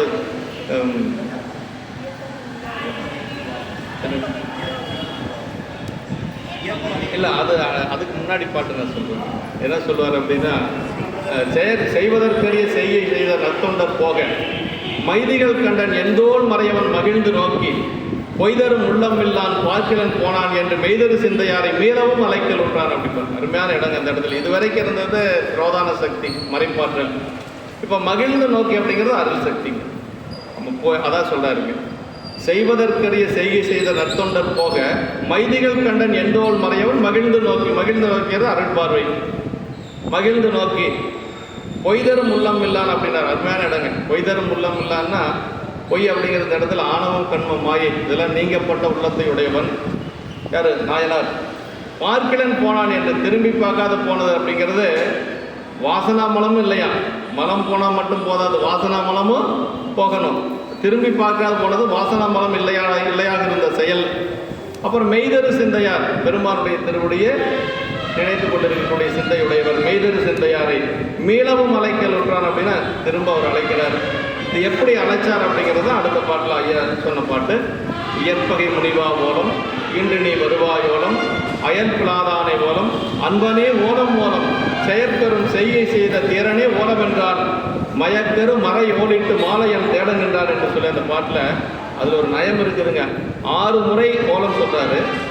ஒரு இலக்கணம் அப்படின்னா 3 முறை தான் ஓலம் சொல்லணும். 3 முறைக்கு மேலே ஒரு சொல் தமிழில் வராது. இவர் என்ன பண்ணார் அப்படின்னா பெருமாள் 4 வரியில் வச்சு சொன்னார். அதுலேயும் வந்து எல்லாத்துலேயும் ஒவ்வொரு ஓலம் சொல்கிறார். அன்பனே அப்படிங்கிற இடத்துல 2 ஓலம் சொன்னார். அன்பனே ஓலம் ஓலம் அப்படின்னா ஏன் அப்படி 2 சொன்னார் அப்படின்னா சேப்பனை உரை சொல்கிறாரு. நாயனாருக்கு இறைவன் மேலே அன்பு இருந்தது, அவன் அடியார்கள் மேலே அன்பு இருந்ததுதான். அதனால் அன்பனே அப்படிங்கிற இடத்துல மட்டும் 2 ஓலம் சொன்னார். அப்படி ஓலமிட்டு பெருமானே வந்து அப்படியே அந்த இடத்துல இறைவன் ஓலமிட்ட ஒரு இடம் இந்த இடங்கள் அயற்பிளாதனம் அன்பனே ஓலம் ஓலம் என்று சொல்லுவார். அதற்கு பிறகு சாமி வந்து என்ன அருள் செய்கிறாருன்னா நன்னிய மனைவியோடு நம்முறகு எய்துக என்று சொல்லி, அப்போ கணவன் மனைவி 2 பேருக்குமே பெருமான் வந்து என்ன செய்கிறார் அப்படின்னா மனைவி வந்து என்ன செஞ்சாங்கன்னு அந்த இடத்துல கணவனுடைய தொண்டுக்கு துணை நின்றது தான். அதான் அந்த மனைவி கணவன் பேச்சை கேட்டதுனால நல்ல ஒரு கற்புடைய மனைவியாக இருந்ததுனால 2 பேருக்கும் பெருமான் வந்து அந்த கைலாயத்தில் வந்து பெருமான் காட்சிக்கு இடம் கொடுத்தார் என்று சொல்லி நமக்கு அந்த சரியத்தில் நிறைவாக்கி காட்டுகிறார்.